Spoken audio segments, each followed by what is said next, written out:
What is up, Dodgers Nation, and welcome to the Dodgers Nation Postgame Show live from Dodgers Stadium, where the Dodgers take the second game in this three-game series and get back into first place. It was a game that really felt like it was decided early. You had Will Smith throw out 3 Padres runners in the first 2 innings. This really felt, Michael, by the way, we have your favorite, Michael Duarte, joining us here, Hey, NBCLA. If you haven't yet, give him a follow on the X, follow him on IG, follow him on TikTok, join his OnlyFans. Now, of course, I'm only kidding, but... No, you can join my OnlyFans. Okay, but... I think you can actually hear me now. I don't need this. That's right. Okay. This is a prop mic. Let's let the fans know, We're Michael. We're using our NBC Live mics. We have upgraded the technology on this show. We've gone from post-game show from the radio booth here in the Vin Scully press box to now we've got mics on you, so I don't need to do the talking stick type of mic situation. We can go back and forth, and you can jump on whatever you want. And yeah, I think my first big takeaway, we're going to get into a lot of this, is this did feel like one of the most big bro, little bro type wins. I mean, you have a Padres team coming in hot, winning 5 straight, a Dodgers team losing 4 straight. You win yesterday, and then today you got Dylan Cease on the mound, going up against Blake Snell, taking on his old team, and just so many errors. It's a comedy of errors where you had Jackson Merrill drop one. You had them get thrown out 3 times on the base pass. You had 6 walks from Dylan Cease. This team did not look focused out of San Diego, and the Dodgers team said, hey, we'll take a dub. And you didn't even get the best version of the Dodgers, and they still got the second one in this big series. Yeah, there's a few. You don't need to do that. There's a few takeaways, Doug, from this game. First and foremost, Shohei Ohtani's first bat of the game at the bottom of the first inning. They show the clip from game 1 of the NLDS where he hits a 3-run home run, game-tying 3-run home run off Dylan Cease. So that was a great to just kind of start a little bit of trolling, as you will. But this was interesting because this was, as I tweeted out, we're used to the Dodgers making mistakes on the base paths. We're used to the Dodgers dropping fly balls in the outfield and playing bad defense and shortening the game and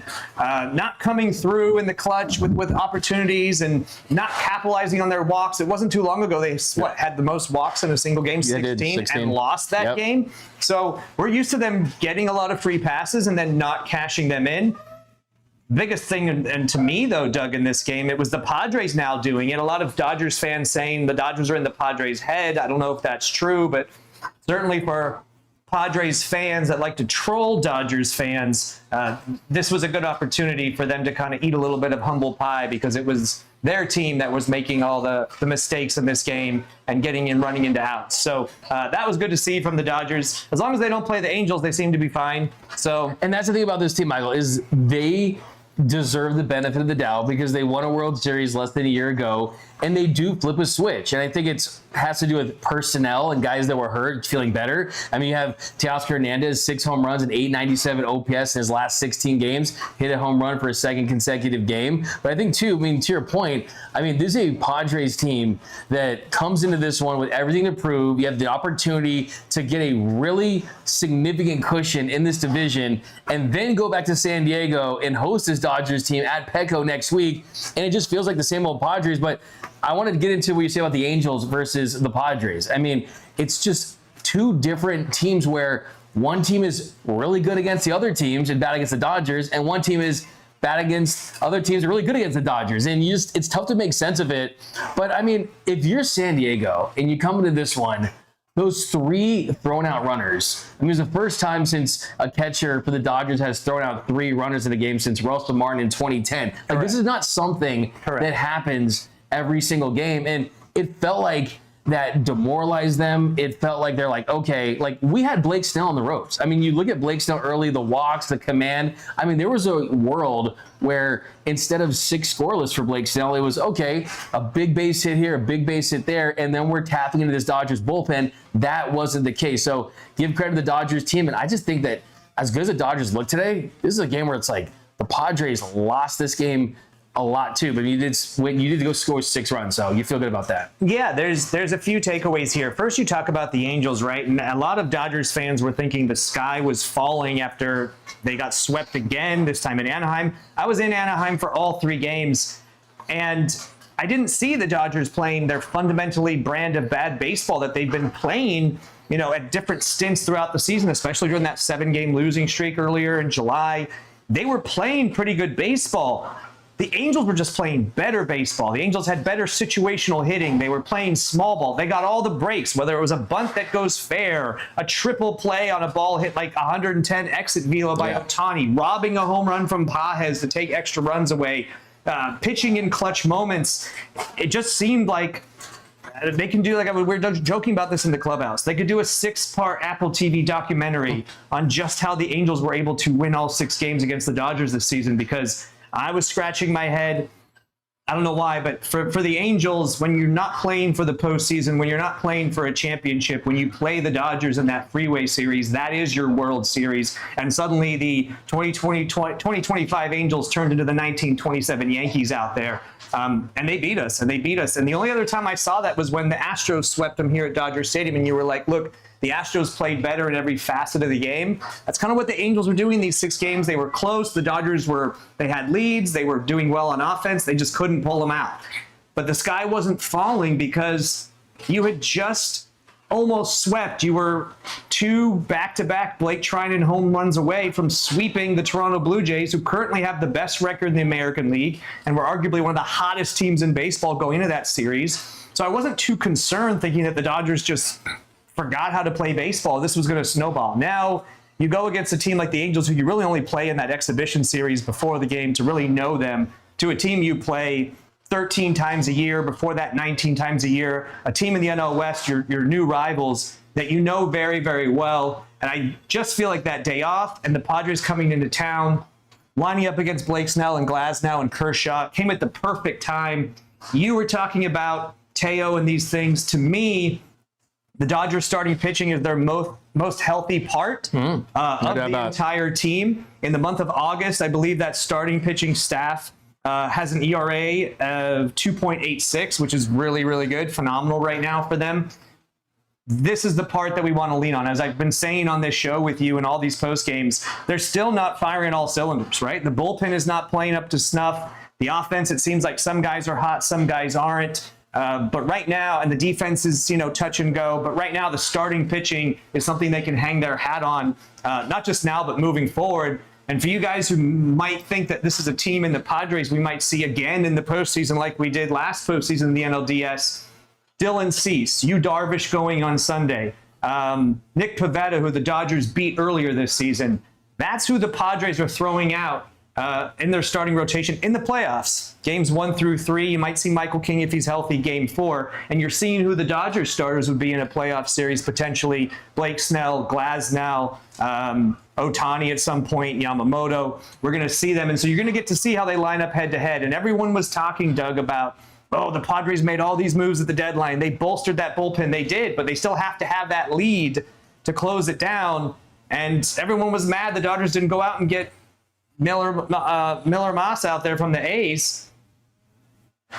He throws 104, but we got Enriquez. You got to have a lead. Fastest there you go. right now, 103.3 miles per hour. Fastest since Jonathan Broxton in 2009. We got our own flamethrower out there. He may not be an all-star closer, but they definitely showed it tonight. For sure. By the way, I see people say, I'm looking at my phone, and I look at the phone the whole show. That's how I get the comments. I can see you guys. A lot of people saying, Pedro Pascal is back on the show.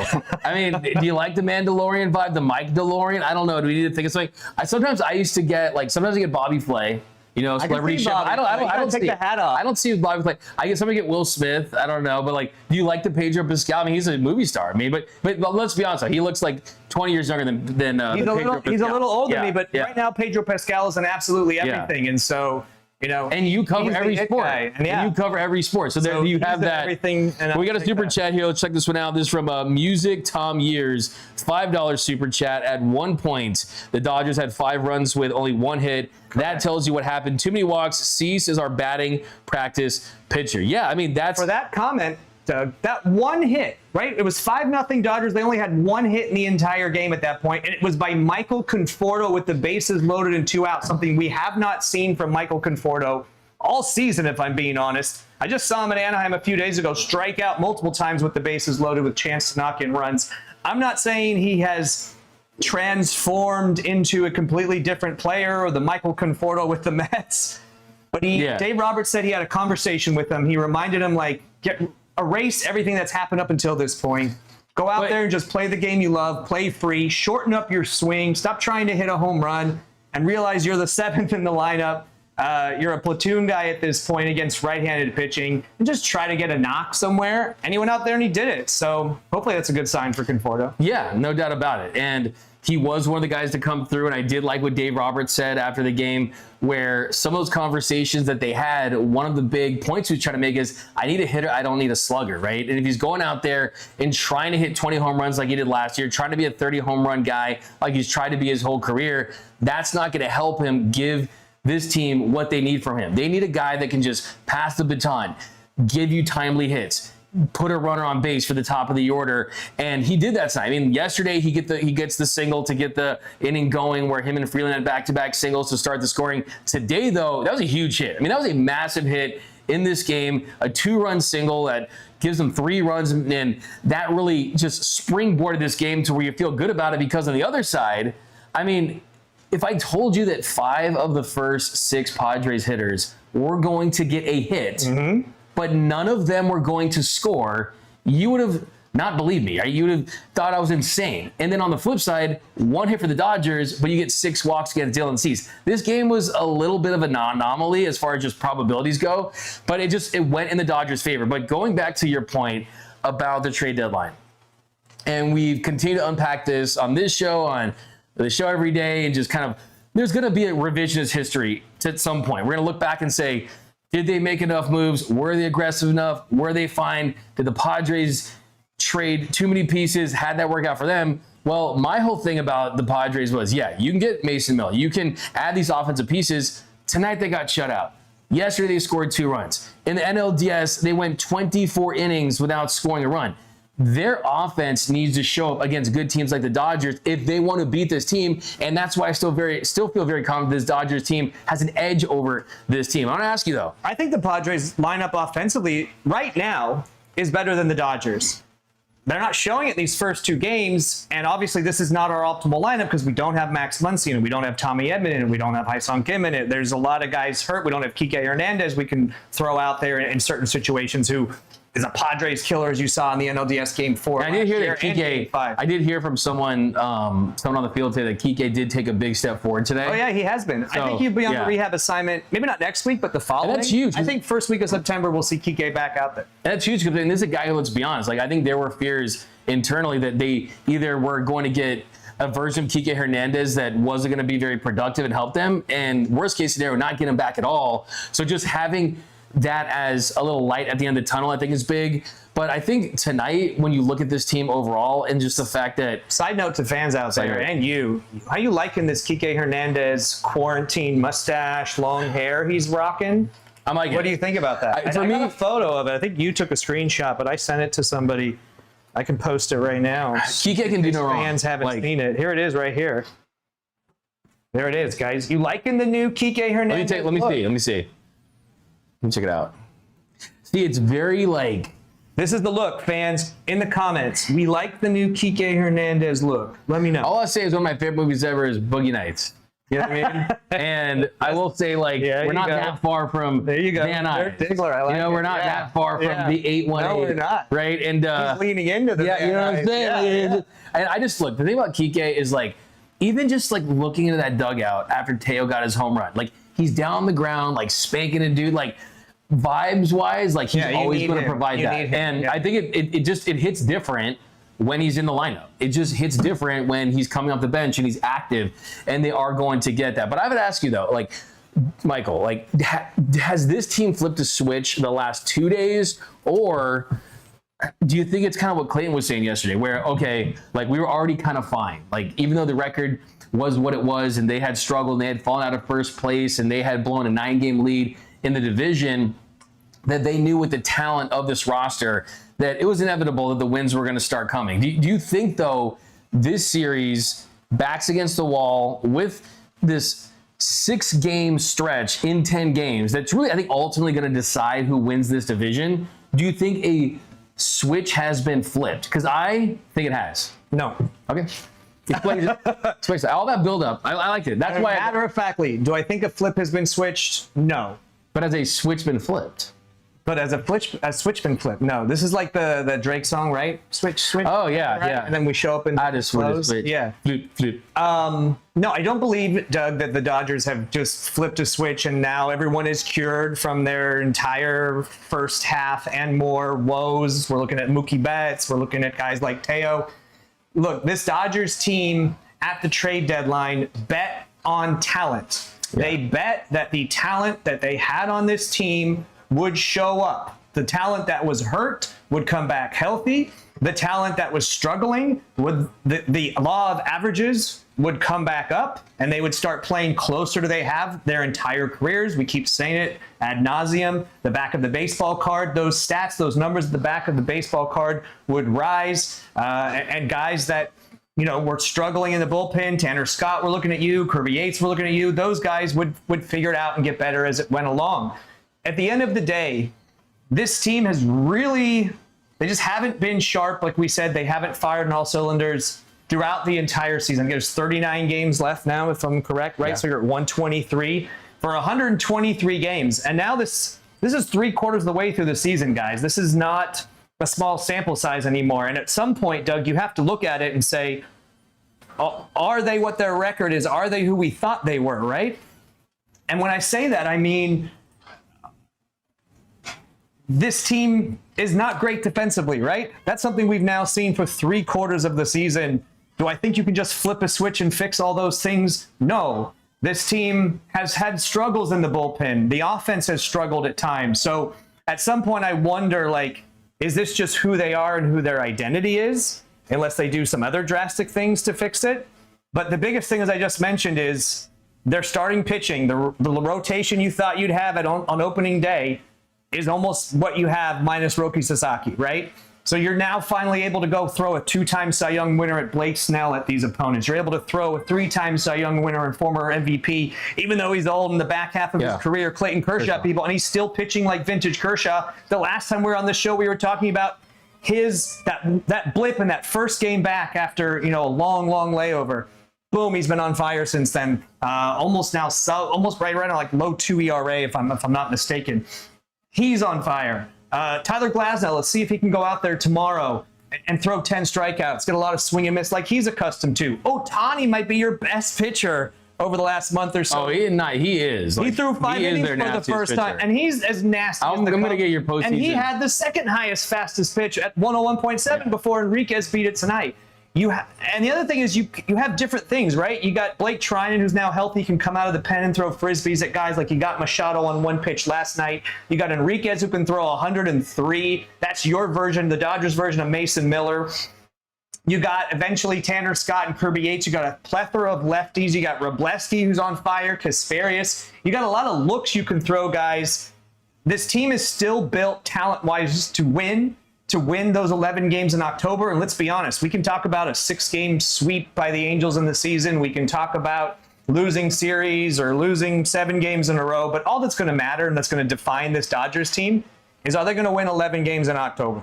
And they have the talent to do it. It just has to play up to par. And I don't care how many trades you made at the trade deadline, whether you went out and got 3 all-star closers or the best guys on the market, or you got Eugenio Suarez. If the rest of the talent that's on this roster, Freddie Freeman, Mookie Betts, Teo, Ohtani, if they don't perform in October, you were never going to win anyways. If those guys do play up to their performance level, you're the favorites and you should win. Yeah, and I think that's where you always have to have confidence. And I talked about this at the trade deadline too. For all the teams that were big winners at the deadline, go up to any of those teams' general manager and offer them the Dodgers roster. And that guy's pulling up in a big bus at the airport and he's saying, okay, where do I sign up? Because of all the talent on this team, like you said. I think the interesting thing though is that really, it's not even, yes, you're always evaluating the roster, right? And you're thinking about the postseason. I think right now it's about just getting wins any way you can. And that's their first goal. Will Smith said it after the game. Their first goal is to win the National League West, to win the division. And tonight, it blows your mind. You talk about some of those improbable, unlucky moments they had against the Angels, the triple play that had a high expected batting average. Andy Paz getting robbed of a 2-run shot on a miraculous catch. The Logan O'Hoppe, who's batting 100 this year with the game-winning walk-off. But go on. My point is, the baseball gods taketh, like they did from the Dodgers during that Angels series where they got swept, and they give it. And they gave it tonight in the form of Jackson Merrill, who is a really good defender. Yeah. He drops one, and it's a little basket catch. He kind of pops out of his glove. He's unable to make that play, and they score on that. Yeah, it looked like Tatis on the replay. I think he thought for a second, he pulled up thinking Tatis was going to catch it. Then Tatis pulled up, so he had to go try to catch it. And then he saw Tatis still running in his peripheral, and he tried to. And that's the thing, too. And look, that cost him. But again, we're used to the Dodgers making mistakes like that. We're used to them kicking the ball and letting guys extend bases and dropping catches they should have had. Teo defensively, let's give Teo some flowers. Maybe the groin is fully healed. He's able to chase down some balls and make some outs that he wasn't making before earlier in the season. That's good to see as well. We saw Mookie sneak out to right field in that Anaheim series. I don't know if that's foreshadowing of what may eventually be able to come, whether it's late in the games or whatever, but I know lots of fans have been clamoring for that. You talk about Will Smith. I want to go back to that, right? He had 3 of the 4 outs. If you're keeping score at home through the first 4 outs of this game, Doug, Will Smith had 3 of them on caught stealing. Blake Snell had 1, right? That's insane. That was insane. And Will Smith now, don't run on Will Smith. We've been saying he's, outside of Cal Raleigh, the best catcher in all of baseball. No doubt about it. He now has thrown out 24 runners that season. That's tied for the MLB high with the Red Sox catcher. So let's give Will Smith his flowers as well. He's not only leading the league in batting average in the National League, he's also tied for throwing the most runners out. He prides himself on his defense. And let's go into that a little bit, because why? We know Blake Snell pitched for the Padres for 3 years. AJ Preller knows him well. Their pitching coach has been there. He knows him well. I don't know if Schilt, who wasn't there for the Snell years, knows him that well, but I'm sure he does as well.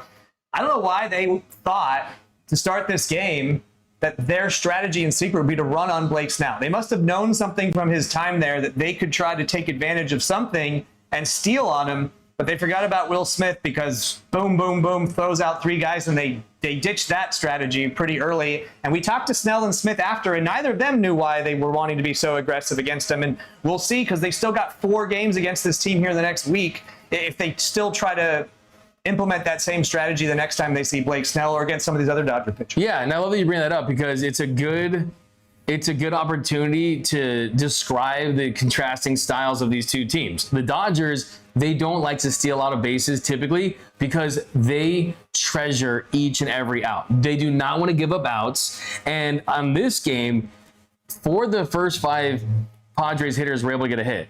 After that, just 1 of their final 15 were able to get a hit off of Blake Snell. So you look at that from the Padres standpoint, you're saying, oh, we're hitting him early, right? So let's try to keep that up and find ways to get that pitch count up, get him out of the game. Instead, they ran themselves out of the game. Whereas on the flip side, the Dodgers, they're going to continue to put pressure on that pitcher and have him execute pitches to try to get that pitch count up. And I think when you do that, that's when you see the Dodgers, when they really explode on teams, it's that second time against the pitcher, that third time against the pitcher. Whereas the Padres, they absolutely, like, it's perfect that their hats are brown because they played like absolute, you know what, right? In that first inning, right? This is a live show. The truth of it's a family show. A lot of kids watch this show, okay? A lot of kids watch this show. They say, yeah.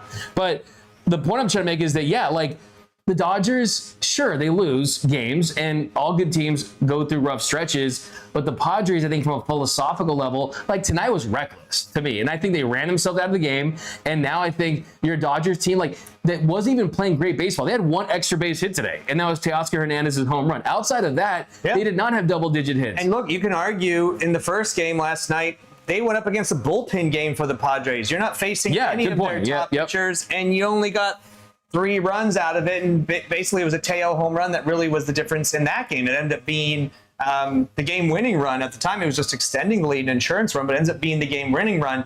I saw a lot of Padres fans, and I want to get into something with Padres fans. I didn't tell you this story. I want to hear this. But, okay, so I posted a story. You know DJ Severe, right? Yes. Lanier Stewart. Lanier. He's the DJ here for the Dodgers. You hear him spinning and rocking the ravine night after night. So I always check in with him right around the first week of the season, and then again after the All-Star break, about a week after the trade deadline, to get the Dodgers walk-up songs, right? We got Alex Call now, we got Brock Stewart, we got some call-ups. I want to get and know what their walkout songs are, and so I update my walk-up song article and playlist that's on NBC. And so that went out, and someone back at NBC Los Angeles decided to include NBC San Diego, put that article on their website as well. So NBC San Diego, you can now read about the Dodgers walk-up songs on their website. And then AI comes into play and tweets out the top articles of the last 24 hours. So that goes out on NBC7 San Diego's Twitter. And Padres fans lost their collective minds. They're sliding into my DMs. They're cursing at me. They're cussing at me. They're telling me to go suck and blow certain things and kick rocks and all these things. And then telling me, oh, we'll see your Dodgers next weekend when we're in first place. And now here we are coming to that. So all those Padres fans that were so offended that they had to, if they wanted to, read about the Dodgers walk-up songs in their market in San Diego. And trust me, my sister lives in San Diego. There's a lot of Dodgers fans in San Diego. There just is. Go to a game that they're not banned from buying tickets, and you'll see a 50-50 at least Dodgers-Padres fans. So those Padres fans have been in my DMs all week long. And before that, I've heard radio shows in San Diego talking about my article, saying that how dare that NBC San Diego put this story out there in their market. And they weren't too happy about it, and they wanted to show it on the field. They're going to lose this series, and hopefully they lose the next series in San Diego when we're there next weekend, because I have a bone to pick with them for even caring about that.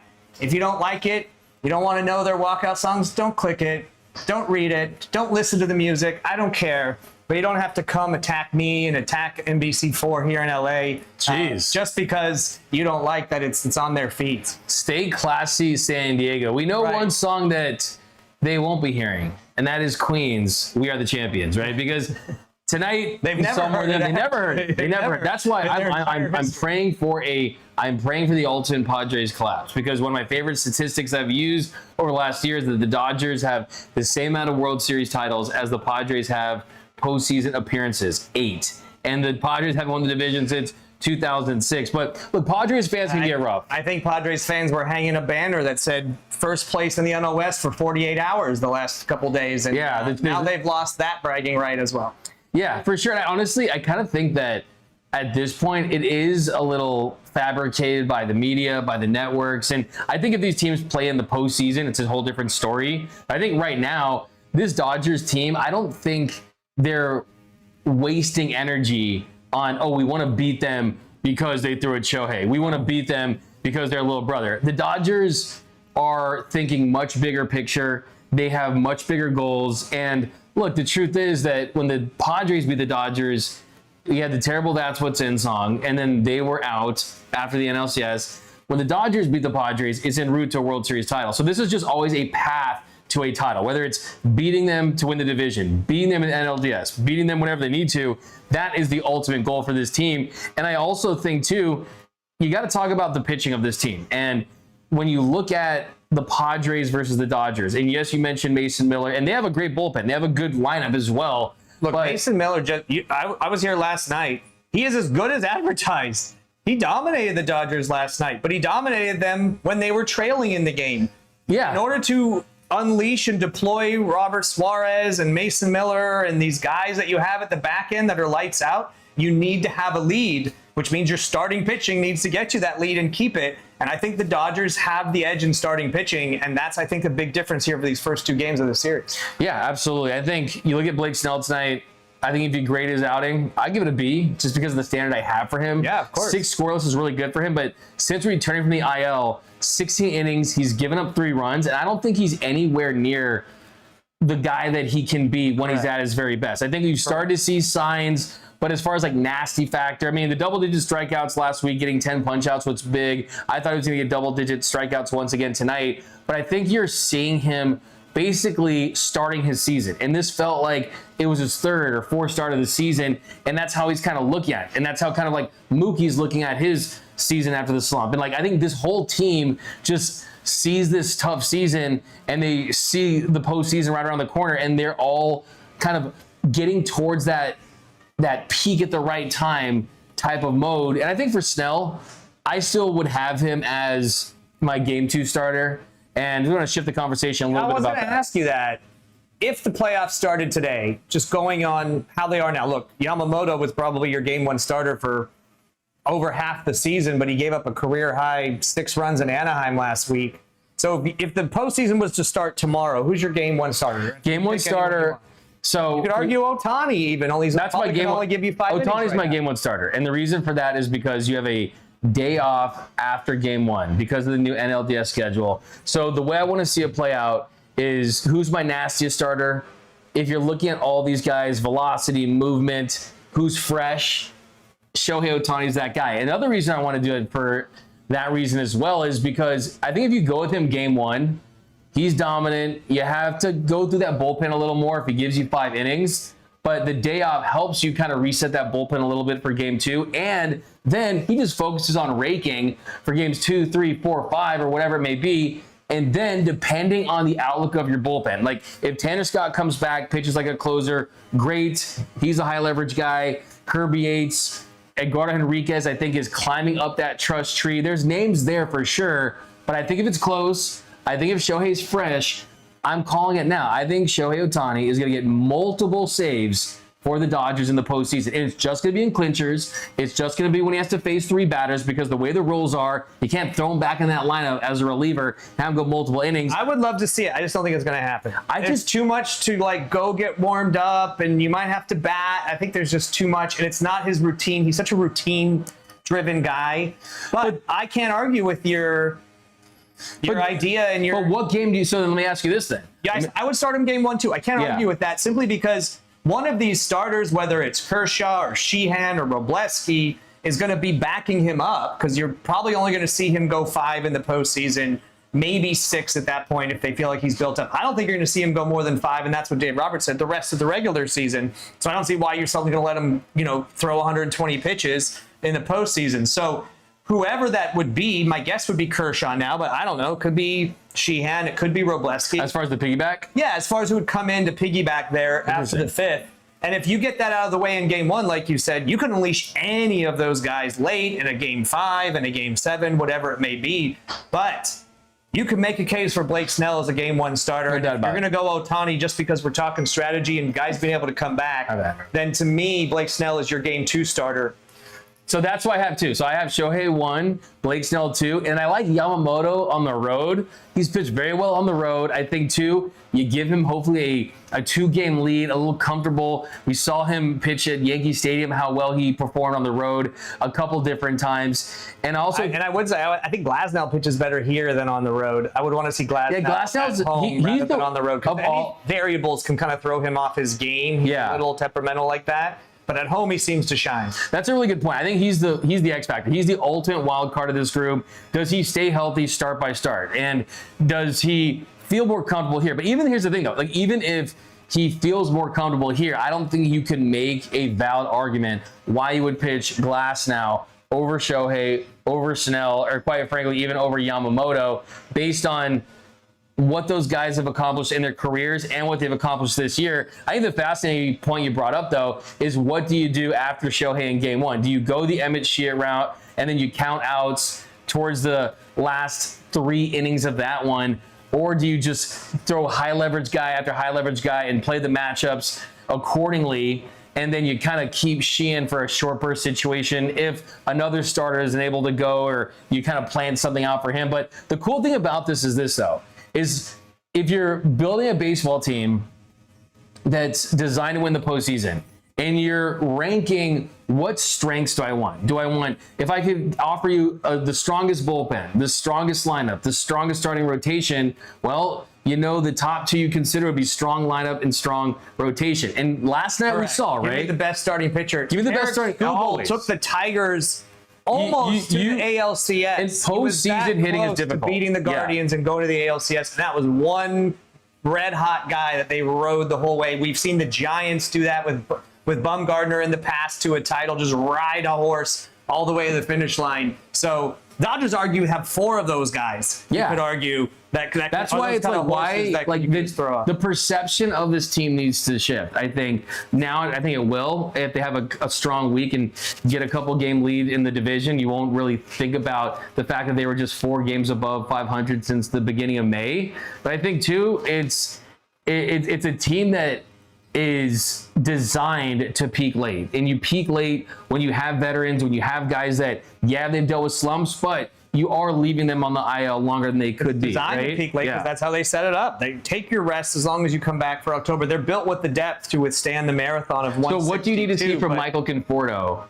There's a couple things I need to see, not just from Conforto. Conforto needs to put this together, as we've talked about with Mookie. 10 days. Give me 10 days where we just see your approach at the plate better, where you're not missing fastballs right in the zone, mid-mid.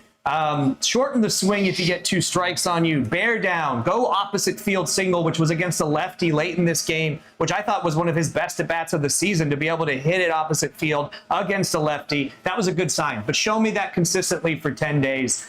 But even then, I'm not as worried about it. I know the Dodgers have been looking into Ryan Ward, who's just probably the AAA MVP right now. He plays left field. He doesn't play as good of a defense. The Dodgers kind of see him as a DH maybe guy, but give him a run if these, struggles continue. It's so late, though. You know Alex Call had 2 hits the other day.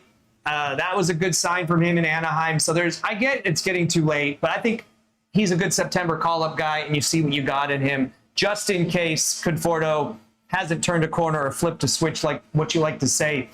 But look, what I want to see is the Dodgers collectively play more free, play with a little less pressure, go play like you did when you were in Little League, when you were like 8 years old, 10 years old, when you were just out there to have fun, right? I don't see Mookie playing like that a lot this year. I see some guys doing it, but let them all play like that collectively and see what can happen. And I think that's going to bode well. I think one of the blessings in disguise also of Tanner Scott and Kirby Yates and Blake Trine and these guys going down is that, and we can talk about this because on this show in Tokyo, after game 1 or 2, I don't remember which it was, you and I were right here and you said, Tanner Scott's your closer for the rest of the season, right? And I said, put the over-under at 5.5 different guys on this team getting saves. They're up to 13 guys now, different Dodgers who have saves out of that bullpen. And that, to me, is going to bode well in the postseason. The Dodgers have struggled in the postseason when Kenley Jansen was your designated closer. You never moved or pivoted off of that. And if he wasn't sharp or on that night, you were going to blow a playoff game, and you can't do that. True. But now, as we saw last year, as we saw in 2020, when Julio Urias closed out a game and anyone could just come out there and do it, Dave Roberts will just deploy the best guy against those outs in the lineup. He's willing to pull him out early if he has to. It can be anybody. It can be Michael Kopech in the 3rd inning of a game or whoever. I think Tanner Scott, when he comes back, if he's healthy, he's just not going to be your designated closer. You're just going to go for the best guy to get you the 3 outs in that little runway he has.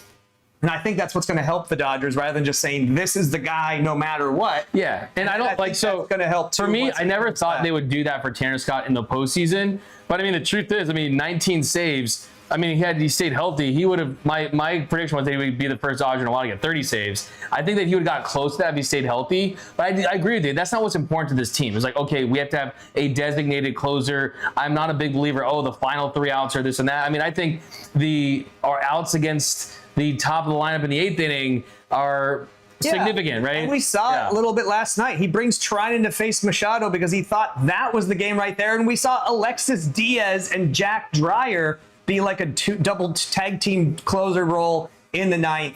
This team is doing it now with Tanner Scott not there. And my point was that's going to help them in the playoffs because you're now putting trust in these guys to get their little runways. And that doesn't have to be like you're the 7th inning guy, you're the 8th inning guy, you're the 9th inning guy.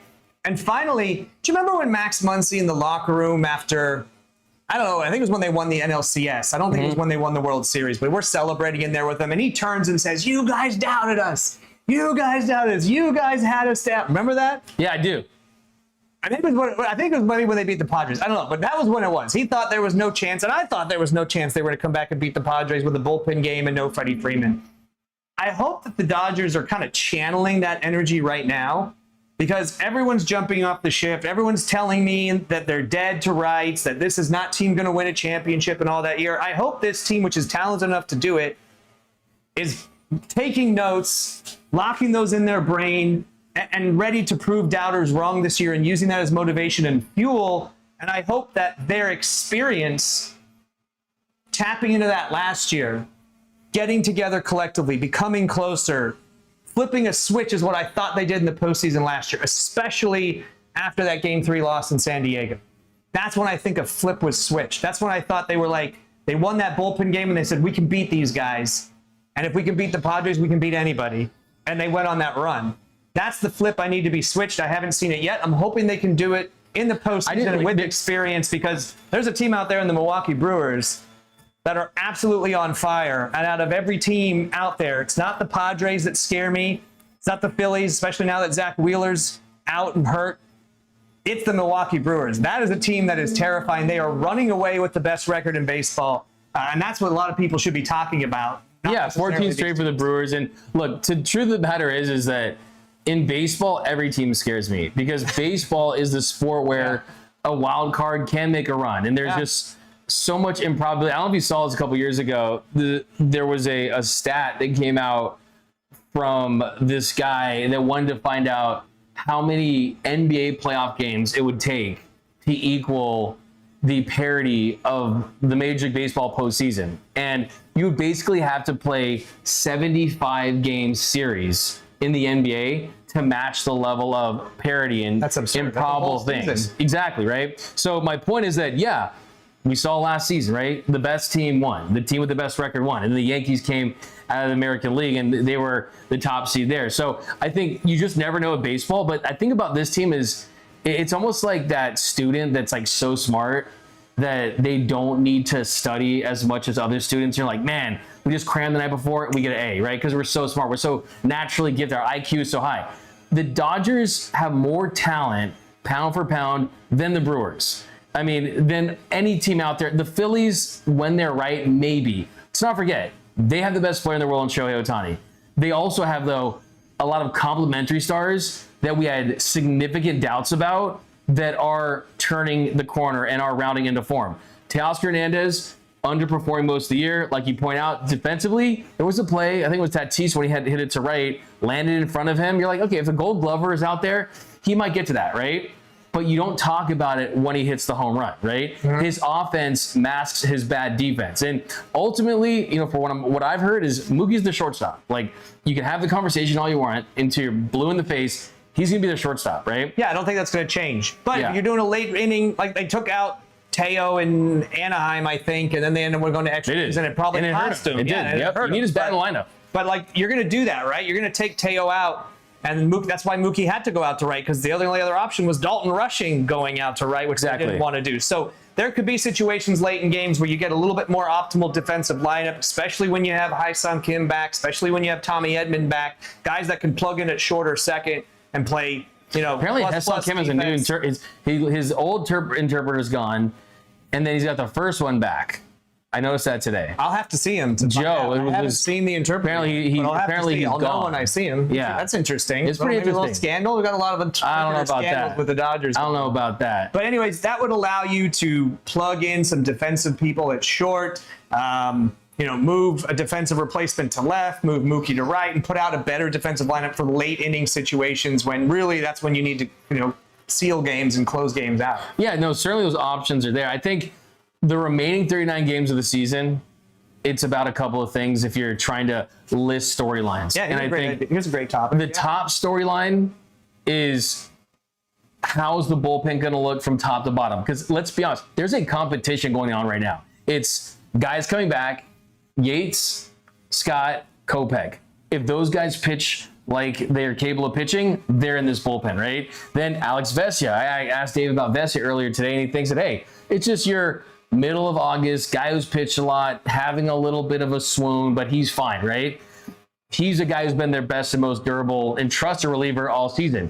You got him in there.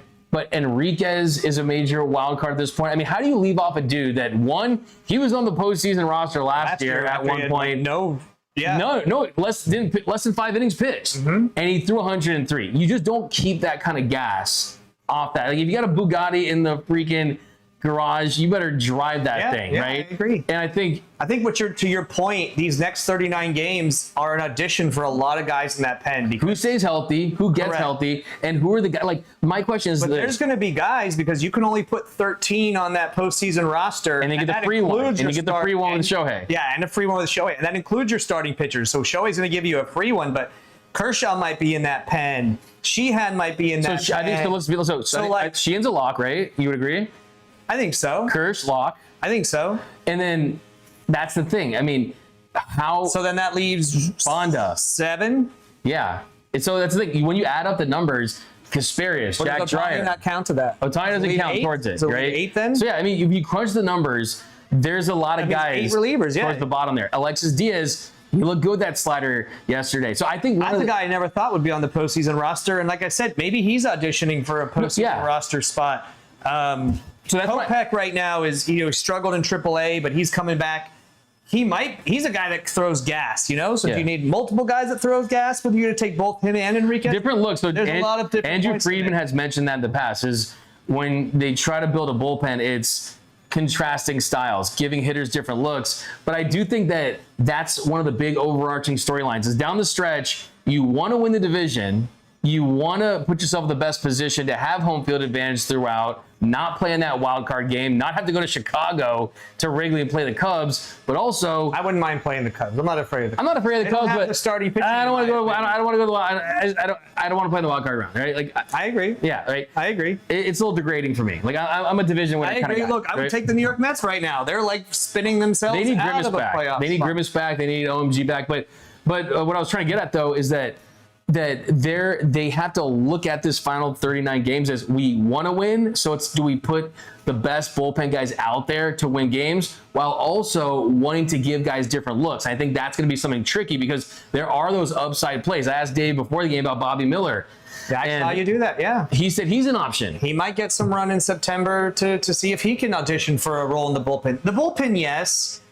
Health is going to play a big factor. There's guys auditioning now, but at the end of the day, they're going to take their 13 best pitchers plus Ohtani no matter what when the postseason starts. What I'd like to see over these next 39 days, guys get healthy and Glasnow and Snell to keep kind of taking steps to reach their peak form of their power, right? I want to see Glasnow, like 2020 Glasnow World Series, even though we beat him twice. I want to see that version of Glasnow. The Glasnow can go out there and strike out 14 guys. I want to see two-time Cy Young Award winner Blake Snell hitting his peak like we saw him with the Giants last year and with the Padres in 2023. I want to see those guys reach those levels. I want to see Ohtani breeze through 5 innings and be able to put that up. I want to see Yamamoto get back to where he was in the postseason last year. And then I want to see, look, it'd be a dream scenario to see all the hitters firing all cylinders all at the same time and get hot. But, I want to see Muncy get healthy and be back in this lineup. So I want to ask you about that. I want to ask you about that. And the last thing I want to say is just play fundamental baseball. You're seeing it here in these 2 games, right? If you don't beat yourselves, if you don't make mistakes, if you don't commit errors, if you don't run into outs on the base paths, I'm looking at Ohtani in that one game trying to steal third. But if you do those, you want to take the bat out of Freddie fans. Yeah. You don't want to do. If you do those things, just play fundamental, basic baseball. You see what this team can do. I want to see more of that these next 39 games. And I think the division, everything else will take care of itself. Absolutely. You're getting a lot of love in the comments. Show this guy some love. The great Michael Duarte rock with us as always. We got Muad'Dib, 69. The Dodgers just need to tighten up like an unbuttoned shirt. All right. I like that right there. We've got, can you guys imagine if we happen to, no, let it out, man. Hey, Tightening up. he's going to audition. Michael was named after Magic Mike. Right, so that's true. That's a fact. It's hot out here at the Ravine, man. No doubt about it. But actually, I want to ask you too. I was talking to Blake Williams, my friend from Dodger Blue. Yeah. And he posed this question to me. Is this the Muncy question or a different question? Not the Muncy question, but I want to ask you about the Muncy thing too, because we'll get to the Ohtani thing is more of a fun thing. So let's follow up on the Muncy thing. So I talked to a couple of players, former players, about the oblique thing today. And you know me, I'm Mr. Mitchell ought to have full occasionally. Throw it, try to find the silver lining, try to spin it. And you hate that this had to happen this late in the season. Because correct. Especially just after he came back and he was raking. He was a monster. He didn't skip a beat. So that's why I think you need Muncy back. And even if that's in the NLCS, right? Even if that's in the World Series, like it doesn't necessarily have to be. I think you need him first round. I mean, you would love to have him. There's no doubt about it. And I think you need him down the stretch. But I also think you have to be realistic. You have to be realistic about this oblique. It's a grade 1, 4 weeks, 5 weeks. You got to get that swing back. You have to find that rhythm back. And I think one of the big keys now that's even more important is the return of Tommy Edman.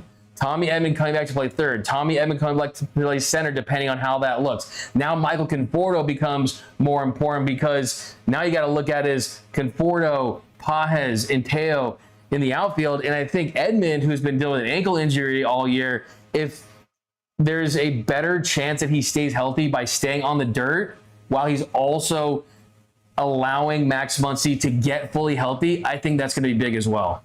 Yeah, but here's the thing with that. The oblique worries me a little bit. The fact that it happened, I don't know, just on a swing in the cage, I hope it's not as serious as, normal grade 1 oblique strains. The other thing that worries me is, unlike when he had his knee injury and he was still able to take swings and do the virtual reality, I don't know if you could do that with an oblique. It's just too much. You kind of got to shut it down for 2 weeks. And that's what scares me, right? Right. Yeah. But then there's also something positive to look at. Look, Freddie Freeman hurt a rib or an oblique in Japan and was sent home, if you remember, and he was able to be back by opening day and everything seemed fine, and he hasn't missed a beat the rest of the year. So I don't know what they can do to speed it up, but yes. But then the next thing is, yes, and it would be great to have Tommy Edman be able to come back. But Tommy Edman, this ankle's been bothering him, not just all this year it's been nagging him. Last year, too, for a lot of the time. He had to come back from that ankle after the trade deadline just to play for the Dodgers. So I don't want Tommy Edman to come back too soon. I know he just started baseball activities like yesterday. But if he comes back too soon and the ankle's not 100% right, it's just going to keep pestering him throughout the year, and he's only rushing back because we're missing Muncy. I don't want to see that either. Freeland plays good defensive third base. He's not there with the bat. And that's the thing. Yet, I mean, so I was just going to ask you that. He is important, but to me, what's more important is that ankle's 100% healthy and not going to take him out of postseason games. Yeah, you have to put him, and that's the thing, though. Like, they said that before. Like, when he came back, it was going to be like, he's back. We gave him extra time so he could stay back. He tweaked it on a single rounding first. Like, It wasn't even like a high extreme. And he's been tweaking it all year long. And so, I don't know what he's taking off. 2 weeks before starting baseball activities? To me, with an ankle, I don't know, it should be a little more, but we'll see. We'll see. We will see. A thought on Alex Freeland is, like you point out, some really nice defensive plays. Yesterday, made some really nice defensive plays. You see the athleticism from him, but like we've seen with a lot of these Dodgers prospects that a lot of people like to hype up, when they get those opportunities, it's sub 200 batting average. He hasn't hit the ball hard very much. Look at you, Dalton Rushing. I haven't.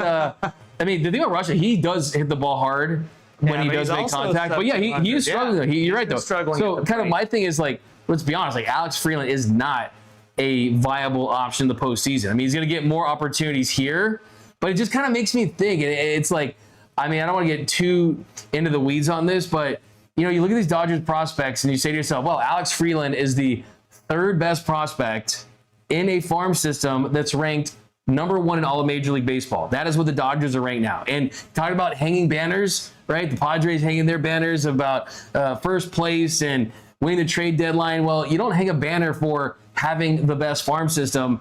And it just kind of makes you think about, like, do you bring up these prospects? Do they get exposed? Does that hurt their value? Or are they coming up and you develop them and then there's something better down the line?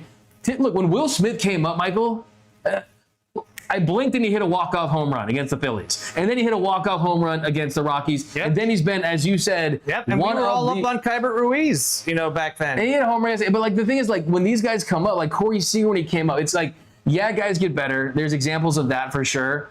But a lot of times it's like, you're not blown away by the ceiling. When Dalton Rushing got called up, there's a conversation on the Dodgers Postgame Show, or whatever their series is, where he's having a conversation in the dugout with Dustin May. Remember this? Oh, on Backstage Backstage Dodgers. And he's asking Dustin May, I have a question. So they would get drafted. They sometimes they'll televise like questions I've asked on that show. Yeah. Do you get paid for that? No, never. Never? Sometimes I'll be asked if I'm allowed, if they will let me put my question on air, and I always say but have you ever thought about saying, like, break me off, like something? Like $100 something? No, I haven't. Okay, I digress. If they featured me, maybe. If they want to sit me down for an interview or something, like that'd be kind of cool. That'd be kind of cool. Anyways, Backstage Dodgers, they're talking to Dustin May real quick. They're asking about his draft status. Dustin basically said, I fell further than I thought, but when I heard it was the Dodgers, and Dalton Rushing said the same thing, I was ecstatic because they will get you right. their development program for players is above and beyond. They were giving like organic food and fresh veggies and stuff in the minor leagues before any team did that. Everybody else was doing slices of pizza and cheeseburgers, and the Dodgers were getting everybody right physically, with their diet, mentally, everything. And you've seen it come up with these players. So to your point, I thought the Padres were stupid. And if Padres fans want to question me, go for it. To trade the number 3 prospect in all of baseball, their top prospect, to the A's for a reliever. And maybe they'll turn him into a starter, but I don't know. Mason Miller, he's having a bad year. To me, you don't trade a number 1 prospect, a guy that can be an all-star for years to come, for a relief pitcher. You just don't do that, because as you're seeing with Tanner Scott, you can be the best relief pitcher in the game one year and be completely down and be the worst pitcher in the game the next year. So I wouldn't do that. The Dodgers see all these things as assets, Doug, as like houses. Would you rather have like a one really nice house and a mansion and stuff that's like bleeding you dry with your mortgage every month? Or would you rather have like 10 houses and you can rent them out, or you can sell a house, or you can trade a house? So these are all assets. To answer your question, I'd rather win a World Series. I understand. I agree with you. But like to get a Tyler Glasnow, when you want to upgrade your starting rotation, those assets, which you are hanging on to and not trading at the highest price at the deadline, can go in the offseason and get you a Tyler Glasnow, get you an all-star pitcher. Totally. Right? It can get you other things that you can't just buy in the free agent market. And the Dodgers are probably top free agent destination for any top free agent out there. So I'm not if you want to upgrade quickly, those prospects and those assets you have, that's what's going to change. And you need to give them some seasoning in the major leagues to be able to lure them to other teams. You're totally spot on. I mean, hit it on the Ryan Pepia. Yeah, no, plenty of examples, right? I mean, like Michael Busch going out and getting multiple prospects. They know when to cash in on these guys. I'm not doubting that at all. It's just kind of the whole conversation about just the idea of how long can you keep these guys. I mean, let's be honest, they should trade Gavin Lux earlier than they did, right? I mean, there's just multiple examples of just being able to replenish. But one thing I want to say too is, did you see AJ Preller walking around here? I have, yeah. Yeah, I didn't. In the press box. I didn't realize he kind of gives me like he 7th grade, the shorts on, like he longboards. I can see him like longboard. That's a Padre. That's a San Diego. I say it's like that's vibes. That's a San Diego. That's vibes. You know what I'm saying? Right? That's vibes. That's a very San Diego thing. Yeah, and I'm surprised he wasn't wearing like flip flops or slides. No, totally. That's totally very San Diego. No, he definitely looked like. He was just straight up like, I thought he was like a fan in here or something like that. Someone brought like someone to visit. But yeah, like for him, he's kind of that dude at the blackjack table, loses all his money, and then calls his brother and says, hey, lend me the money, I'll win it all back. Right? He puts it all in one hand and hits. And he does hit, so to his credit. And I want to say one thing, because I know I've been hating on Padres fans on this show right now. You have the 2nd highest attendance in all of baseball behind these Dodgers here, and they don't have the same capacity as Dodger Stadium. So the fact that they're showing up every single game, sell out crowds out at Petco Park, which is a great venue. I love that, Doug. I like that. Like, props to Padres fans for your support. No, absolutely. I mean, the thing about Padres fans is that the reason why I don't go too hard on them is that they've only been baseball fans for 5 years. You know what I mean? Because Padres fans were established in 2020, right? So, like, there's a lot to learn about this game. Of course, I'm only kidding, a lot of Padres fan friends, but now I want to pose that question. It's kind of a fun one. Blake Williams, Dodger Bloom, good pal of mine here. By the way, Blake Williams, love you, bro, but he actually likes the Star Wars prequels more than the original 3. I don't know if I can get behind that. Empire Strikes Back is the Hayden Christensen prequel? Yeah. Oh, okay. Yeah. He threw out the first pitch of the Cubs. You were the chosen one. Yeah, he threw out the first pitch for the Cubs yesterday. Higher ground. He did he really? Yeah. That's what's up. So he asked me this question. Would you rather have the next 9 years of Shohei Ohtani have the ability to walk every single at-bat, right? Which essentially would give like 1,000 OPS. Wait, what are you saying? He's going to walk every single at-bat for the next 9 years. Yeah, walk every single at-bat, or just get like whatever he's going to give you from this point to the end of his career. So like, for example, like Barry Bonds, I mean, his career OPS is like 1,056. Shohei Ohtani is a guy that will OPS you over 1,000, but with the walks, you would never get the home runs. You would never get the doubles or the singles, but you also wouldn't get the strikeouts. You wouldn't get those things. It depends on who's batting behind him. Right now, what's interesting is, like, for example, Teoscar Hernandez's home run tonight was his 20th of the year. It puts him in 2nd place on this team behind Ohtani with 39 games left. I feel like last year and in previous years, you had like 4 or 5 guys who were plus 20 at this point in the season. So the home run ball, for some of these guys hasn't been there. The slug hasn't been there behind some of these guys. I know Freddie is struggling. I think Freddie's below his home run numbers. Mookie's well below his home run numbers right now. So it depends on who's behind him. If Max Muncy's behind him and right, think how many runs he would score. You know what I mean? I would say take the walk every time. Really? I'd rather have the guy on base. But if you don't have anyone who can homer behind him and bring him in, I told him no. You know why? Because there's a lot of intangible benefits that come from, like, let's say he has a 950 OPS, but he has 50 home runs, right? I mean, the spark that gives to your offense. I mean, what that does to your team. Every single time. Every single time. I mean, I want him on base every single time. I know, but again, it only pays dirt if someone behind him can knock him in. Otherwise, it's absolutely worthless. Absolutely. I think they have the horses right now that could knock him in if you took that. And I'm assuming he's still pitching in those 9 years, right? Yeah. He's going to walk every at bat, but he's going to go out there and throw nasty, filthy stuff on the mound for sure. 5-6 innings. Okay. Let's get some comments here. Wrap this up pretty soon. We've got Yoda voice. Great, I just did. Okay, we got slugging is off from Dax Player. We got George. D-Max say, bruh, what is up? Yeah, we got Boston Blake. I don't know how that is. We got prequels down to original. No, the prequels are still good, Ron. Good comments. We got good comments. We'll get some good. We got dive in. Love the D-Mac. What up, Don Kim? Always rocking with us, man. Dodger Blue, you're all wearing green. We are not. This is a camera issue. Maybe we got to wipe it off a little bit. I don't know. Michael, I think I probably messed that up, didn't I? I think you messed it up. I think I made it worse. Here. Let's wipe it up. Yeah, there you go. There you go. This is live. This is live, man. This is live. Oh, that's much better. That does. Should have done at the very beginning, huh? That does look a lot better. Oh my goodness. This happened on the weekend recently, apparently. Black. That's black and this is gray. So yeah, for next show we're gonna switch that up. Any other good comments? Any other nicknames for players? Anything what I posed earlier? D-Mac, do you have snacks in the vest? We got this guy's always just fat shaming me. I'm not. I'm just saying. That vest looks like it came with free cable TV installation. D-Mac. That's from None. Yeah, they like to roast dudes. It's all good. D-Mac has a license to carry. Joseph Megathini talking about my phone case. Funny story about this phone case was I was at Best Buy and this phone case was hanging on something that said like $34.99.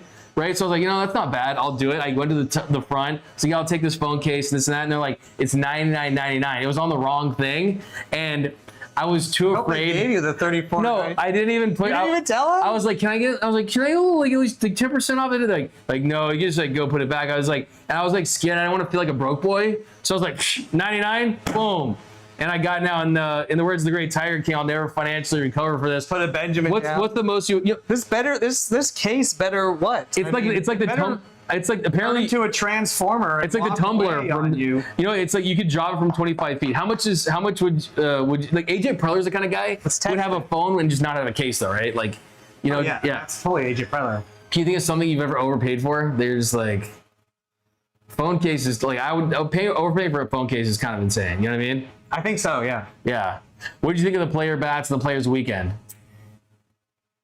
I think that I like this players weekend kind of with the accessories better than I liked back in the day when you had Dick Mountain on the back of your jersey. It's like teal and yellow, and I was like, what the heck is going on right now? Though it was fun when we got Dick Mountain, on the mound back in the day for the players weekend. But I don't know. I don't want to see Corey's brother or Kyle's brother on the back of people's jerseys, or what was Barnes's Sam on the back of his jersey. I like that we're doing cool bats, cool cleats, cool accessories, LeBron James pads. Yeah, I my whole thing is so I heard from someone that one of the reasons why the players want to bring back this whole players weekend thing was because of the new CBA and the negotiations that they want to prove that, hey, we are willing to do things to help grow the game and this and that. So whether or not that's true, that's something that I did hear. My issue is if you're going to do the players weekend thing, the only way you would know it for sure is if the jerseys are different for that weekend. But now that you have the City Connects, it's like basically every team should wear their City Connects, but it should have the fun nickname. I want to see the Yankees make a City Connect jersey. They have never done it, Doug. They refuse. They're so old school. They finally let up on the facial hair thing. Make a cool City Connect jersey, Yankees fans. I want to see it. I think we all want to see it, right? And then come out to Dodger Stadium and put them on and play them. Hopefully we'll have a better City Connect jersey by then. I like those jerseys. Yeah, no, I mean, join the fun, little party poopers. But all right, guys, Couple more here, and we will be out of here. We'll be back tomorrow. We've got someone wants to see you in a City Connect jersey that's unbuttoned. We got Delirium says Pa has his number 2 pencil bat was the best. Did you catch that? I did catch that. That was pretty cool. I like that. Someone had like a aquarium water bat. It wasn't on the Dodgers, but I saw it online. That was pretty cool. That is true. That is true for sure. D-Mac shoe tomorrow after the sweep. Man, did I ask for a shoe? They actually want us to both eat a glizzy for sure. I want to see names on the Yankees jerseys. Put the uni back into uniform. Okay, that's from Bushy. But all right, guys, that's going to do it for this jam-packed episode of the Dodgers Nation Postgame Show. Special thanks to the great Michael Duarte. Lucky to call this guy a friend. Go give him a follow on X, on Instagram, on TikTok, and then also go read your work, right? I mean, how many articles are you writing a week? Read my work on there. Maybe appearing a little bit on The Challenge on NBC after Sunday Night Football this year. So that should be fun. Who's hosting The Challenge these days? It's Mario, Rob Parker. Got a lot of guys out there. So we're doing a little different format this year, little in-game stuff. I'll be out on City Walk. So come out on Sunday afternoon, evenings, early evenings out to the Universal City Walk. Come say hi to us. We'll be doing The Challenge. So yeah, check out a lot of all this stuff. Just turn on Channel 4 and leave it on. That will be great for us. Go do it. And we're going to leave you with Blake Snell's clubhouse post-game scrum. Turn the volume up. He's a whisperer. I actually want to ask you too. So he's a very soft. Here's some like behind the scenes stuff. So when the reporters were approaching him to do his scrum, he was like, "Back up, back up." But he was kidding, right?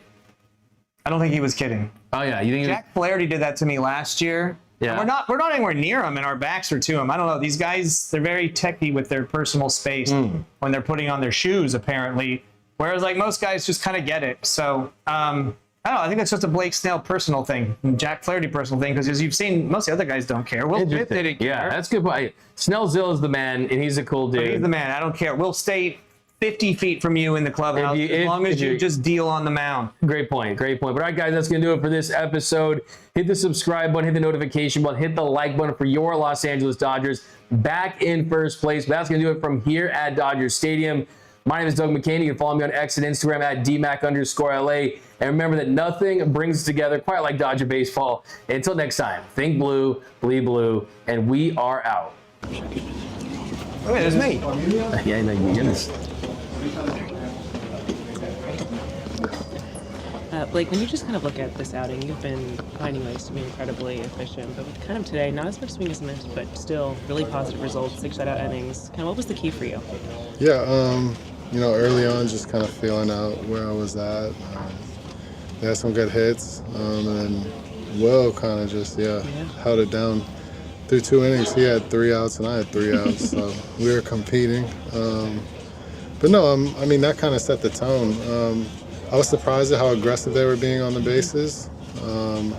They know me pretty well, so it was good to get a lot of tells early on what they were doing, what they were trying to do, and then just learning from it. The takes that they were having, what they were swinging at. There's just a lot that I was aware of that I was there for 3 years, so I know this team really well. But there was a lot of stuff that I was learning just throughout the game, and then I kind of settled in once I understood what they were trying to do. We obviously have 2 catchers who have shown just how talented they are defensively behind the plate, but can you describe just what it does for a pitcher to have someone like Will Smith who is there supporting you when guys get on and finding ways to get them out? Yeah, no, it's big. For 2 of the guys that stole, I tried being a little quicker to the plate. One of them, I was shocked that he got him out because I was normal, longer.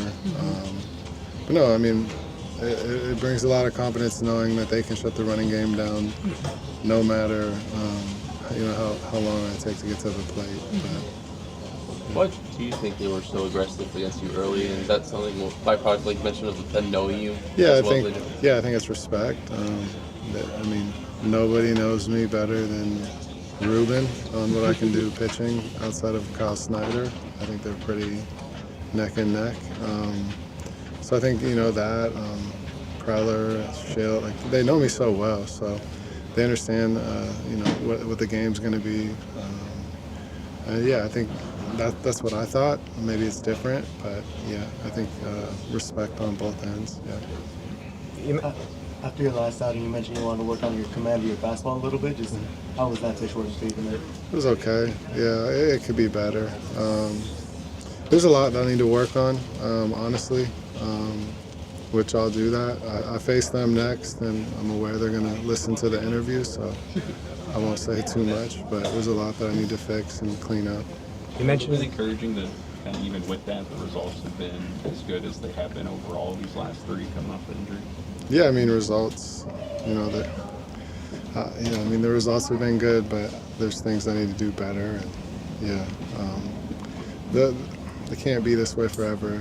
If I'm not efficient, dominating the zone, the shapes of pitches are